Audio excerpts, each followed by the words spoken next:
crashes can occur when the driver is being careless, or when other drivers are being careless, or when environmental dangers occur. This car crash was purely the driver's fault. The driver of an SUV tried to avoid slow traffic. It turns out he ended up faced with a lot of oncoming cars, causing him to go further off the left side of the road.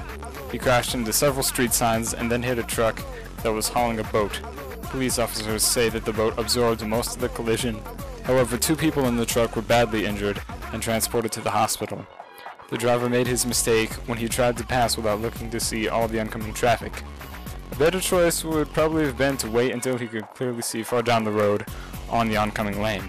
Then he could have made a better decision as to whether he should pass the slow vehicles in front of him or not. Would you have been wise enough to look before you pass? This collision was caused by the stupidity of the driver. In this collision, a semi-truck driver was entering a highway in Maryland. A U-Haul truck was moving slowly in the rightmost lane. The driver of a Chevy Lumina attempted to pass the U-Haul truck by going into the entrance ramp lane. Therefore, the Lumina got wedged between the U-Haul truck and the semi-truck. The semi-truck also tried to avoid the collision by swerving to the right a bit, but he apparently oversteered and skidded around the sideways. Luckily, no one was hurt, and the only damage was a large dent in the trailer of the semi-truck. The mistake here was that the driver of the Lumina tried to pass the U-Haul by going into the entrance ramp lane. This is never really a good idea. The correct and safe action would be to pass the U-Haul on the left side, or just wait until the entrance ramp lane merged with the rightmost lane. Would you go onto an entrance lane to pass a slow vehicle? This car crash was caused by the environment.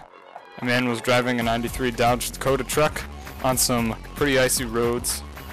A turn came and he couldn't quite make it. He hit a telephone pole head on and the truck bounced up and landed sideways. He sheared the telephone pole about 3 feet off the ground.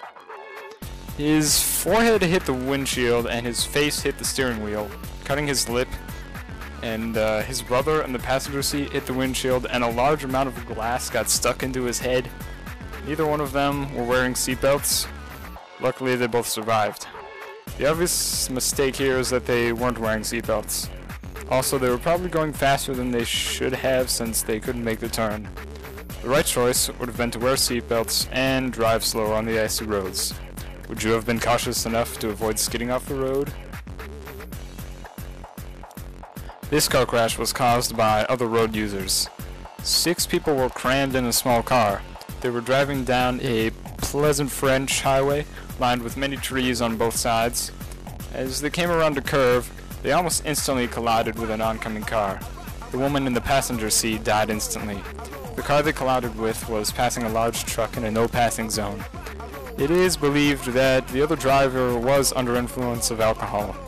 Obviously, the other driver should not have been drinking and driving. Under this influence, the mistake he made was passing in a zone where he could not see ahead very far. The right choice would have been not to drive after drinking. Would you wait to drive after you had been using alcohol? This car crash was caused by other road users. As Emmy Kortlag was cruising down the highway, a reckless driver by the name of Rafael Perez came up behind her. Perez is an illegal immigrant from Mexico who has had 4 prior convictions for drunk driving. Witnesses said Perez was speeding and recklessly driving a 2000 Ford F-150 construction truck. The truck hit a Dodge Caliber and then slammed head-on into Amy's 1999 Honda Civic. Amy was killed. Perez abandoned the truck and ran. He was found about 3 hours later. Probably wasn't a good idea for Perez to go drive under the influence of alcohol. The choice that he made under influence was to go ridiculously fast. The right and legal choice would have been for him to go back to Mexico and for him not to have driven under the influence of alcohol. If you were an illegal immigrant from Mexico, would you drive under the influence of alcohol?